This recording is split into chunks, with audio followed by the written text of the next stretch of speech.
it's Andy at Concord Food Co-op Organic Gardens. We're here again at Canterbury Shaker Village, and today I'm finishing up the garlic harvest, so I want to show you a thing or two about that. Garlic is one of the unusual vegetables in the garden in that you plant it in the fall and then you harvest it the following year.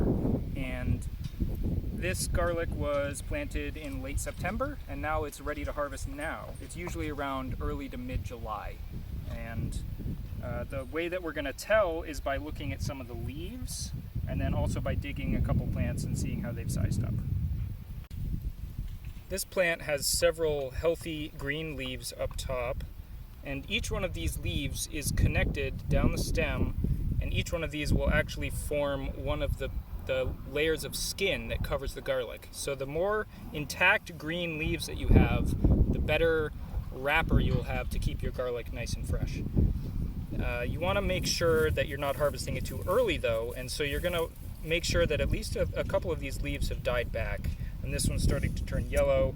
They're also getting some browning at the tips. So these are all giving me signs that this garlic is ready to harvest. The next test that you can do to check if your garlic is ready to harvest is simply just by digging up a couple heads, a couple plants, and you want to dig with a fork to help loosen the roots. That way you're not going to pull too hard on the stem. If you do so, you can actually separate the stem from the cloves, which can cause damage to the bulb of garlic, or you can also just get the stem and no bulb at all. I've had that happen before. Shake off the roots, and we can see that they're now actually defined cloves. You can see where they end and where they begin. And you can also take a knife and cut it crosswise to check on how well the cloves have filled out the head.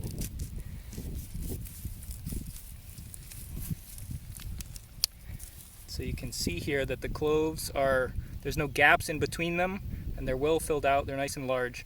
So this garlic, it's given me 3 different indications that it's ready for harvest.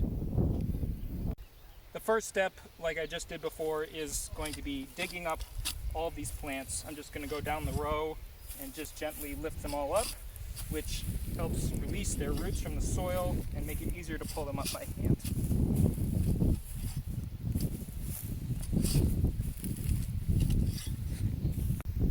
Next step is just going to be gently pulling the garlic out of the ground, and I'm also going to be shaking as much of the soil off the roots as possible, and then taking my hand to clean off some of this dirt that is adhered to the skin. The less wetness you can have on the garlic, the better.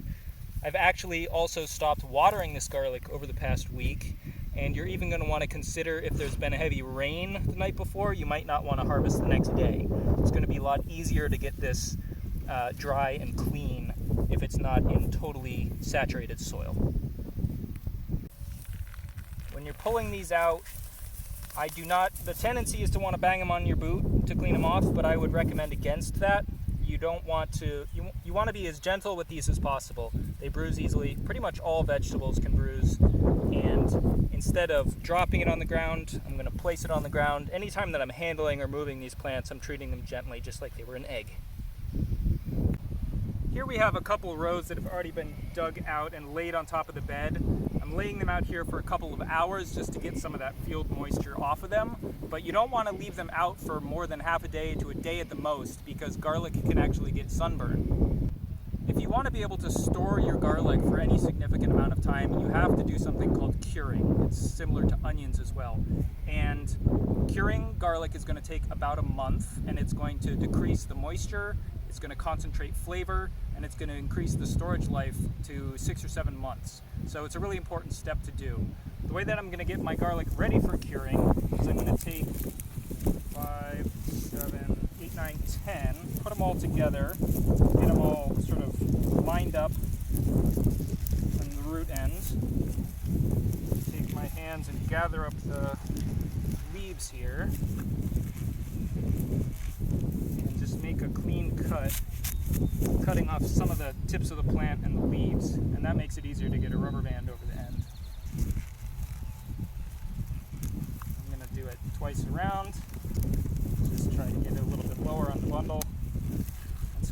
have a bunch of 10 bulbs that are all clumped together, and I'm going to hang these in the barn, and we'll go look at that in just a second.